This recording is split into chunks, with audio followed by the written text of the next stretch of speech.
Hey, how long do you expect me to provide for you? From now on, I'm going to live off your savings. Saying this, my husband Brian confirmed that he did take early retirement without telling me anything about it beforehand. Well, I've reached my limit. I won't let this person waste my savings away. Let's get a divorce. I'm going to say this because no one else was going to say this, but as soon as I said everything, my husband turned pale. You're joking, right? My name is Emily. I am a 60-year-old housewife. My husband Brian and I have been married for 40 years. I started working at a bank after graduating from high school. It was there that I met my husband. My husband is 2 years older than me, and when he graduated from college, he got a job at the bank where I worked at. And we were in the same department, so we grew closer and began to go on dates. Then, 3 months after we started going out, he proposed to me and we got married.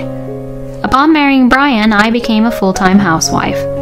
I became a housewife because my husband asked me to stay at home and take care of the house chores. I thought I wanted to work a little more. But even so, I have no regrets about becoming a full-time housewife. As a housewife, I have spent my life thinking about how to save money and be frugal. Because of that, I was able to learn a lot of skills while putting it into practice, and I learned a lot of other things as well. And there is one more thing that made me feel happy that I stayed at home and being a full-time housewife. That is because I was able to spend a lot of time with my daughter, Maya. Ever since I gave birth to my daughter, we have spent time together as a family. I think it is especially significant that I got to be there for Maya during her childhood years. I was able to see her change and grow up bit by bit. My daughter has grown up very quickly and has become a very good girl. If she needed advice on anything, she would always turn to me, and she would often tell me about things that happened at school. She would tell me about the people she liked, and she would also tell me about the boy she was dating in high school. I think the fact that I was able to gain my daughter's trust in such a way was also a crucial part for the family. But after 40 years of marriage, it's not always all the good things that happen in our family too. One of the bad things is my relationship with my husband. My husband had always been a bit of an overbearing husband, but it got worse when my daughter went off to college and started living on her own. Hey, make coffee for me.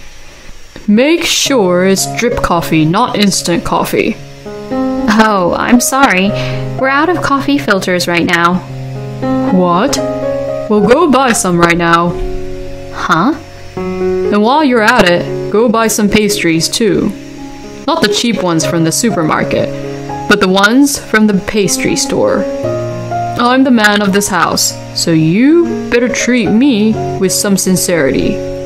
My husband would always say such things to me like this and pushed his selfishness through. When our daughter lived with us, she defended me by saying things like, "Dad, you're being too unreasonable. You should take better care of Mom." So my husband wasn't being that harsh with me when my daughter was living with us. However, after my daughter started living on her own, I guess he began to lose self-control. He treated me as if I were his maid. As a housewife, I was home all the time, and when my husband came home from work or spent all day with me on weekends, I became more and more stressed. After more than 20 years of marriage, I could not take it anymore and thought about getting a divorce from Brian. So one time, I made up my mind to request Brian for a divorce. But I couldn't go through with it after all. How will you, a housewife, make a living from now on? And how are you going to pay for Maya's college tuition? She's an adult now, so there's no need for me to pay for her, and I'm not obligated to pay for her tuition either, right? What?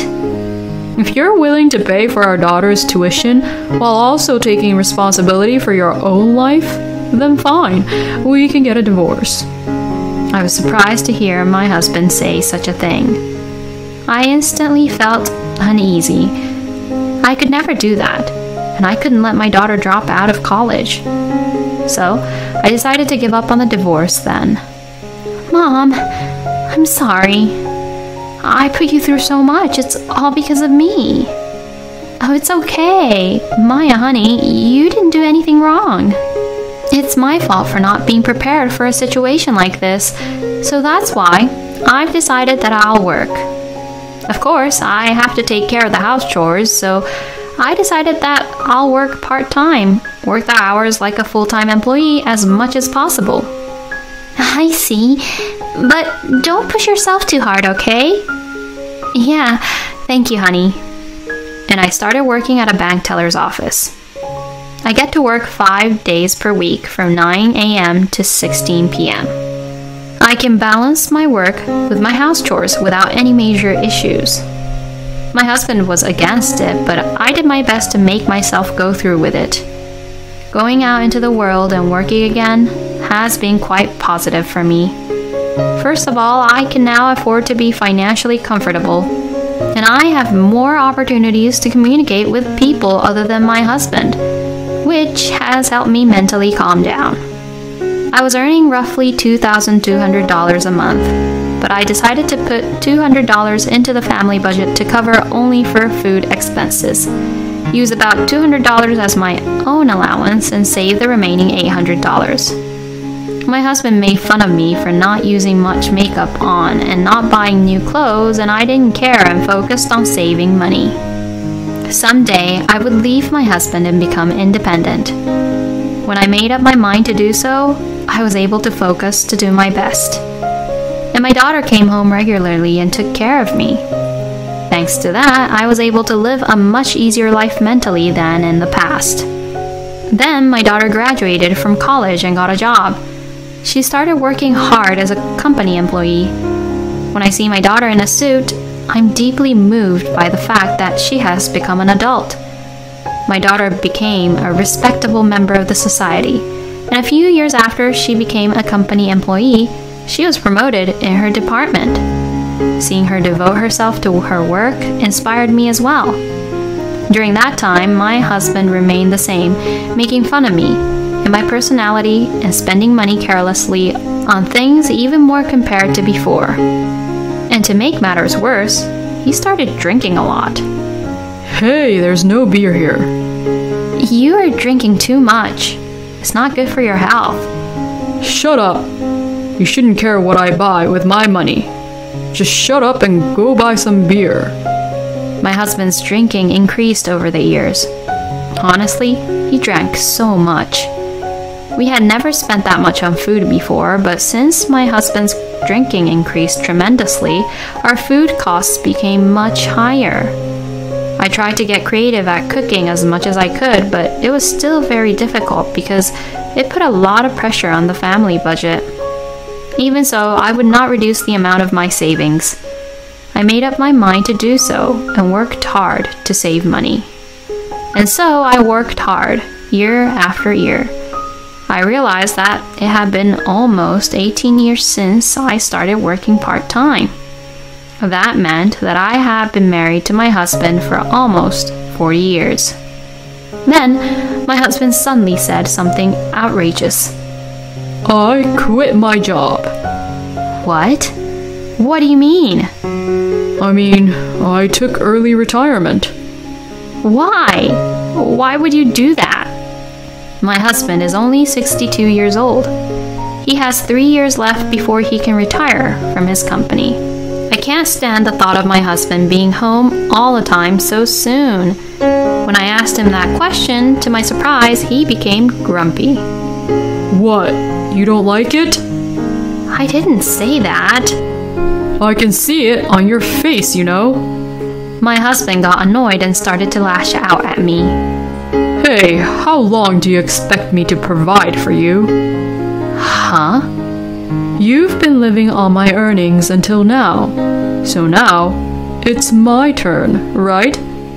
I know you've saved a good amount of money from your part-time job. From now on, I'm going to live off your savings. Saying this, my husband Brian confirmed that he did take early retirement without telling me anything about it beforehand. Well, I've reached my limit. I won't let this person waste my savings away. Let's get a divorce. Huh? Divorce?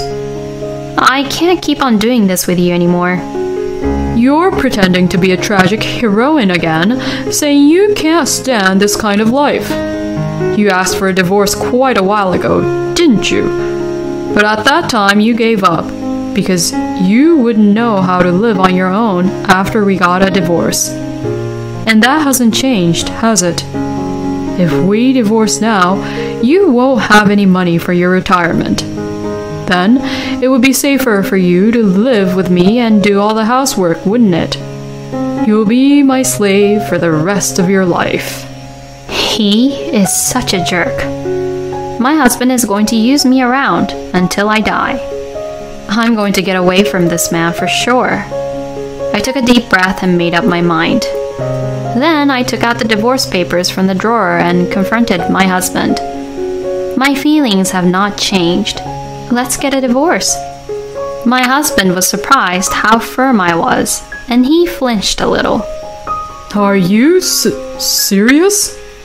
If you divorce me, you will be much poorer than you are now, you know? That won't happen. Huh? I'm going to tell you because no one else will. But I have tens and thousands of dollars in assets from stock investments. As soon as I said that, my husband turned pale. You're joking, right? You're investing in stocks? I'm not lying. I showed him the balance in my bank book. No way. You really do have tens and thousands of dollars. My husband was at a loss of words that I had far more assets than he did. So now you know, I have no trouble leaving you. You, on the other hand, would be in trouble because you wouldn't have anyone to do the housework without me. Well, then I'm not divorcing you. You're going to stay married to me for the rest of your life. I knew that's what Brian would say, but I had taken measures for when this was going to happen. I'm sorry, but I'm definitely going to divorce you, so you'll have to give up. I have recorded and kept a diary of every horrible things you've ever done and every rude, terrible things that you've said to me. I have given them all to my lawyer. My lawyer said I can get a divorce on the grounds of harassment and I can claim for compensation. Huh? Compensation? Now wait a minute. You've got to be kidding me. I ain't paying no compensation. You have no right to veto it.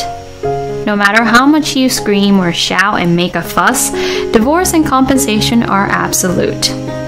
Shut up. You're my slave. Don't disobey your master. My husband was yelling at me like that, but I didn't care and started packing up my stuff. I'm getting out of here anyway. Let's discuss divorce through our lawyers. My husband was trembling with anger, but he couldn't move from the spot and just glared at me because he couldn't handle what was happening right in front of his eyes.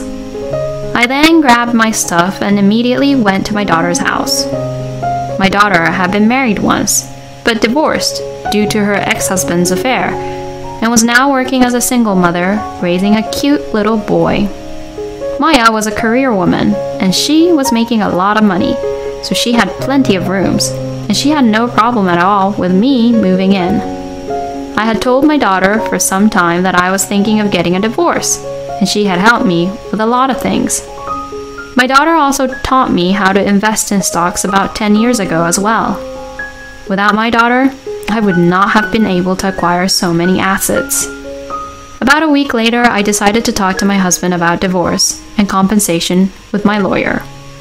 The discussion proceeded at a cafe near the house, where I used to live with Brian. My husband easily agreed to the divorce.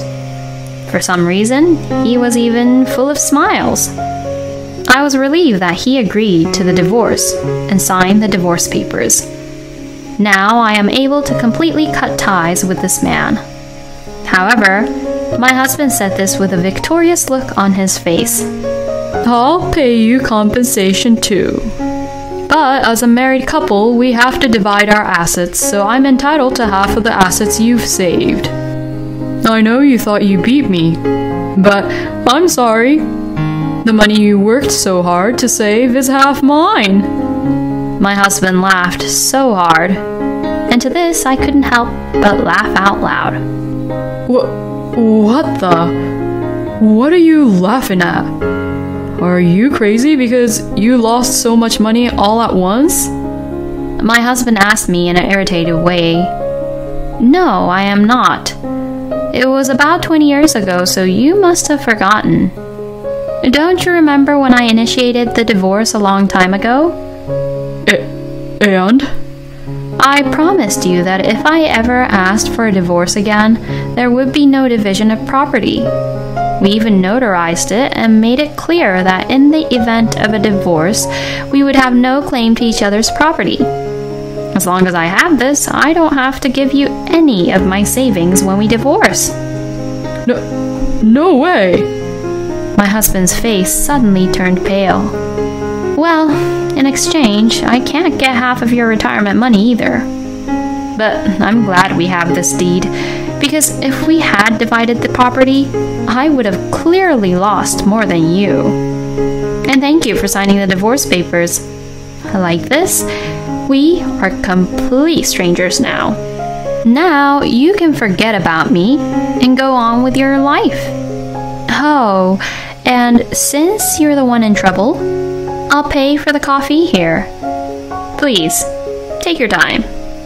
With that, I left the cafe with my lawyer, leaving my husband in a state of shock. The moment we left the cafe, I felt very refreshed, knowing that this was all over. When I returned home, Maya said, "Good job," to me, after seeing how refreshed I was with smiles on my face. "Now you're free, Mom. Shall we go out to a restaurant to celebrate?" That sounds good. We went to an Italian restaurant with my daughter and grandson to celebrate. After that, I continued to work part-time, as usual, at a bank teller's office, while continuing to manage my assets in stocks. This way, I don't have to worry about my retirement at all, and I will be able to leave my assets to my daughter and my grandson. And as for my ex-husband, according to what I heard from his relatives, his addiction to drinks got worse and worse, and he drank a lot every single day, which destroyed his health in the end. He's now forced to spend time in hospital, and his savings are disappearing quickly due to getting treatments and going to rehabs at the hospital. My ex-husband, who never saved any money in the first place, only has retirement money. But that retirement money is also decreasing rapidly. So, it is no longer enough to cover his future lifestyle, apparently. Well, it's none of my business anymore, and he got what he deserves. In comparison to my ex-husband, I'm going to spend happy, peaceful times with my daughter and my grandson while living a nice life. Emily's husband is crazy if he thinks that his wife is his slave. I think Emily has done a great job in a really difficult situation. From now on, I hope you will live happily in old age, surrounded by your wonderful family. Thank you for watching until the end. Please subscribe to our channel. See you in the next video.